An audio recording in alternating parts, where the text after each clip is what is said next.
My younger brother Daniel has always held a deep grudge against me.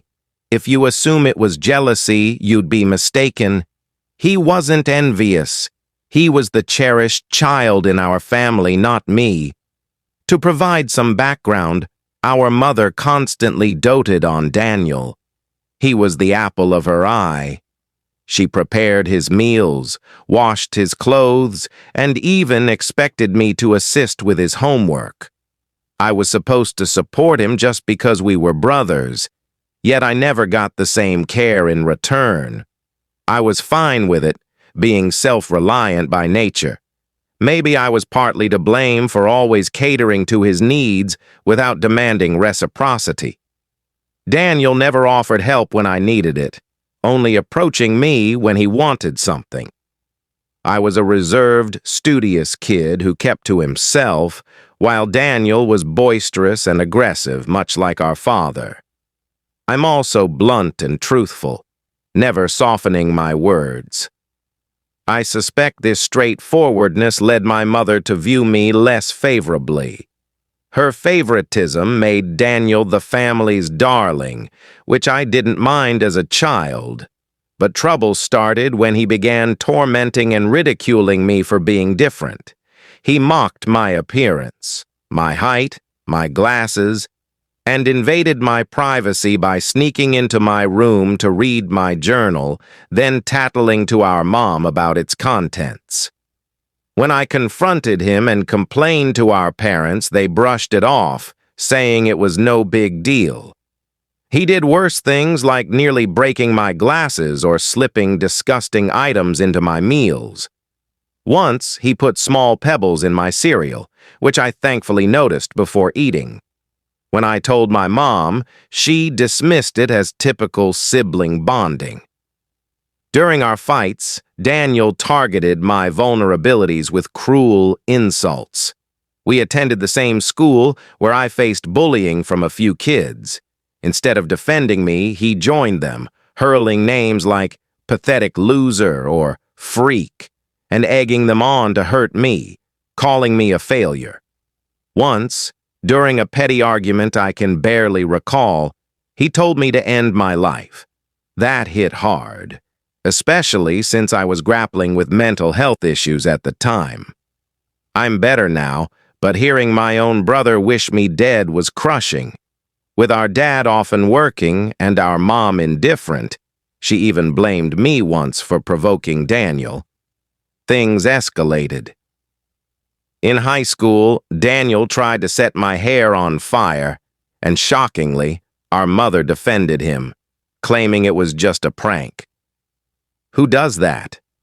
Fortunately, my dad finally stepped in, recognizing the seriousness of the situation and threatening to involve the police. This stunned Daniel, who had never faced consequences before. Dad made it clear that Daniel needed to respect me. Later, he spoke to me privately, admitting he'd hoped Daniel would grow out of his behavior, but now saw him becoming a bully. Hearing this validation from my dad nearly brought me to tears. I shared everything Daniel had done to me, including the school bullying. Dad was appalled at how much I'd endured. The next day, he addressed the school principal to ensure the bullies faced consequences. That evening, he enrolled me in MMA classes at a local gym, urging me to stand up to bullies. A studious kid like me learning to fight seemed absurd, but I was determined. I balanced school and training, and MMA transformed my life and physique. One day, Daniel stole my chore money, which I'd saved diligently. I caught him as he tried to ride off with his friends. When I demanded it back, he taunted me, saying I'd just run to Dad. Something snapped, and I punched him. He fell, stunned, and I grabbed my money before pushing him down again. He cried loudly, which was almost laughable. Our mother rushed out, and upon learning I'd hit him, scolded me for not being a better example. Daniel seemed to revel in my reprimand. She complained to Dad, who asked us both to explain. I described how Daniel stole my hard-earned money while he claimed he needed it for a date and that I should help him as his brother. Dad, however, said Daniel was lucky I only hit him, as anyone else might have called the police for theft. Daniel threw a tantrum, hoping Mom would back him, but Dad stood firm. Realizing he wouldn't be punished for my punch, Daniel screamed that he hated me and locked himself in his room. After that, he kept his distance, finally understanding he couldn't bully me anymore. Dad's support leveled the playing field. Though physical bullying stopped, Daniel resorted to verbal jabs when our parents weren't around. His behavior worsened as he grew older, becoming more volatile. He ignored my attempts to talk, muttering insults like geek or failure under his breath. If he needed to communicate, he'd go through our mom. When I asked her why he couldn't speak to me directly, she told me to be more patient. I couldn't tell if it was teenage angst or pure hatred.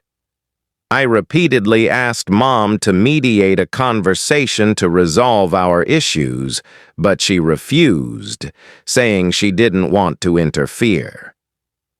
When I asked why Daniel treated me this way, she dodged the question. Eventually, I left for my dream university on a scholarship. Dad threw a celebration and even Mom seemed proud, but Daniel remained distant, barely acknowledging my success. Leaving home was a relief, escaping the toxic environment. University was freeing. I made friends, loved my classes, and found peace without Daniel's taunts. In my second year, I met my wife, Sarah, at a party. We connected instantly. Coming from a traditional background, having kids outside marriage wasn't ideal, but when Sarah got pregnant in our final year, we married post-graduation. Our wedding was small but joyful, and our parents were thrilled. I believed Sarah was my soulmate. I always wanted a committed, monogamous relationship. Despite other women's interest, I stayed loyal, content with Sarah. But I later discovered 2 instances of her infidelity: a years-long affair with a married colleague and a brief fling with an ex during a family visit. Some might call me naive, and I can't entirely disagree. We separated briefly each time, but I forgave her, not wanting our child to grow up in a broken home. I attributed the first affair to youthful mistakes. Things improved for a while, and though trust was fragile, I worked to move forward, believing in second chances. 4 years after her second betrayal, I felt confident in our renewed happiness, planning our family's future.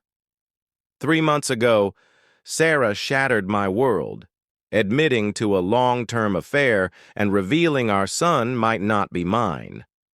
Her words hit like a freight train. In shock, I asked why she hid such a devastating secret and how she could do this. Her cold, detached response left me with more questions. Pressing for the truth, I demanded to know the father of the child I'd raised. She admitted it was Daniel. Stunned, I asked for clarification. She explained that she and Daniel bonded when I introduced her to my family during a holiday stay. Daniel, usually cold to me, was charming to her, which I appreciated, wanting her to feel welcome. Sarah spent time with my mom to fit in and noticed the tension between Daniel and me. I shared our strained history. Admitting reconciliation seemed unlikely.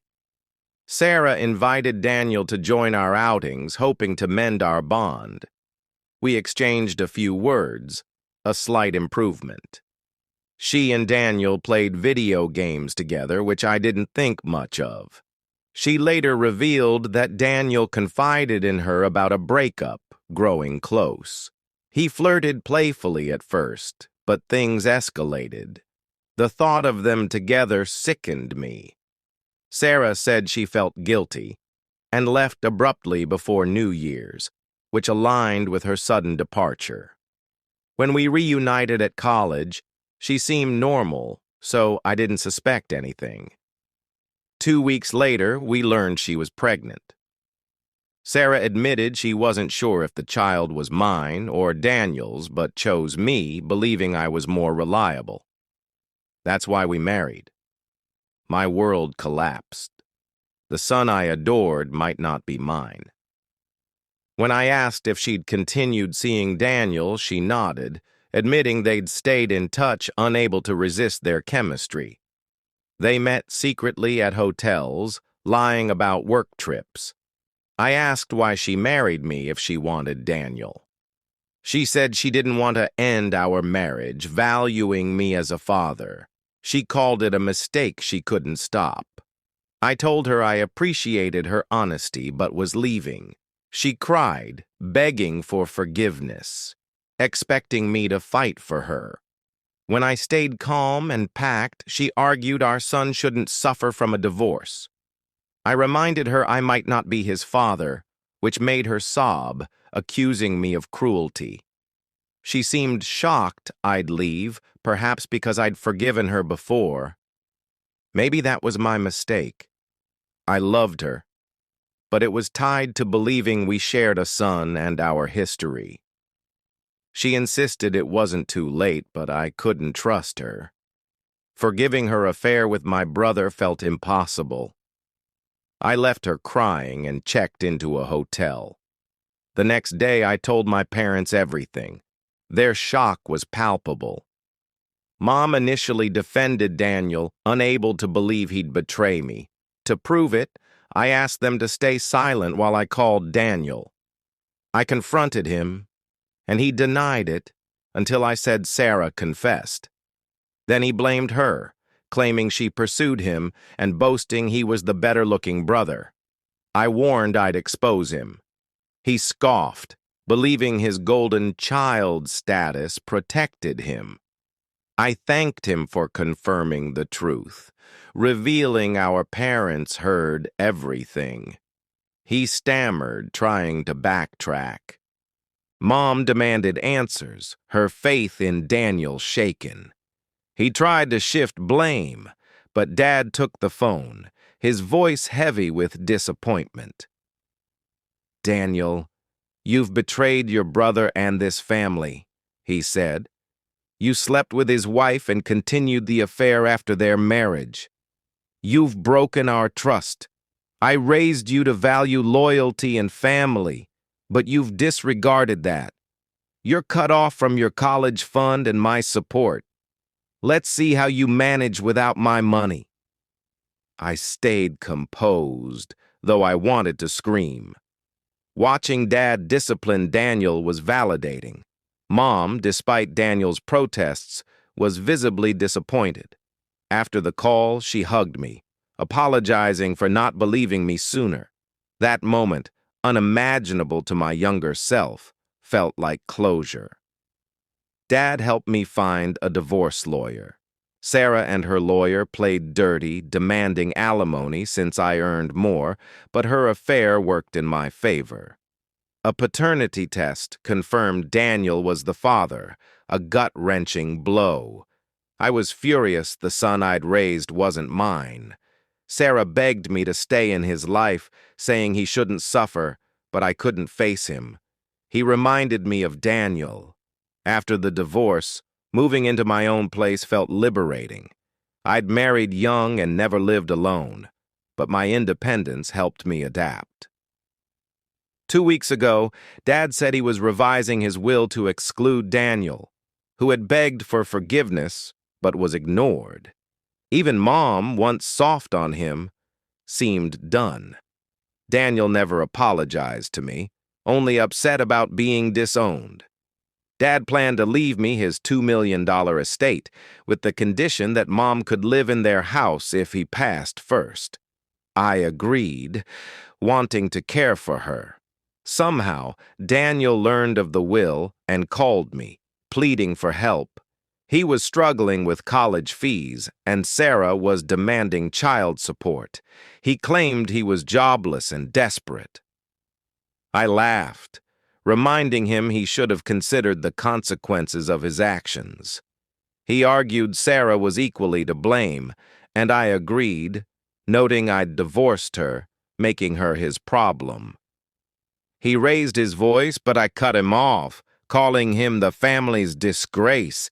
He cried, saying everyone, including our relatives, had abandoned him. I told him we were done and to never contact me again. Replaying the call, I felt a pang of guilt hearing him cry, something I hadn't seen since childhood. Despite my anger, I'm torn about whether to speak to our parents on his behalf or if I'd be wrong to ignore him. Many have asked why I cut contact with my son, James, and some called me heartless. I need to clarify. I can't raise another man's child, especially not Daniel's, after believing James was mine. The betrayal was devastating. I cried for days. Staying connected to James would keep Sarah in my life, and I need to move on. Call it selfish, but I can't see him again. At least not for a long time. You correctly guessed Mom told Daniel about the will, prompting his call. I confronted her with Dad present, and she broke down, saying Daniel had suffered enough. Dad warned her that if she thought Daniel's actions were forgivable, their marriage was over. He threatened divorce if she contacted Daniel again. Hopefully, she'll respect his stance. 5 months later, my bond with my parents has strengthened. Dad and I golf weekly, and he treats me like a friend. Mom misses Daniel, but has avoided him. My cousin said Daniel dropped out of college, unable to pay fees, and is living with Sarah, working part-time as a mechanic, raising James. I don't discuss Daniel with my parents. I got a promotion, boosting my salary, and I'm in therapy to heal. I'm not dating, needing time to recover. Thanks for reading. Subscribe and hit the bell for more real-life stories.